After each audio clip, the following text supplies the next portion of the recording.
Nagsimula sa simpleng na pasulyap-sulyap, nagpapapansin sa'yo. Umabot sa palitan ng mga mensaheng kilig na kilig ako. Kumusta, kain na, hello, magandang umaga. Ingat ka, pahinga, huwag ka masyadong magpupuyat pa. Naramdaman ng pusong na dahan-dahan akong nahuhulog sa'yo. Sa kada araw natin na pag-uusap, meron nang namumuo.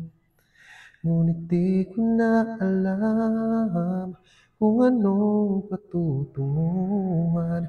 Ang hiling ko lang naman na itong naramdaman.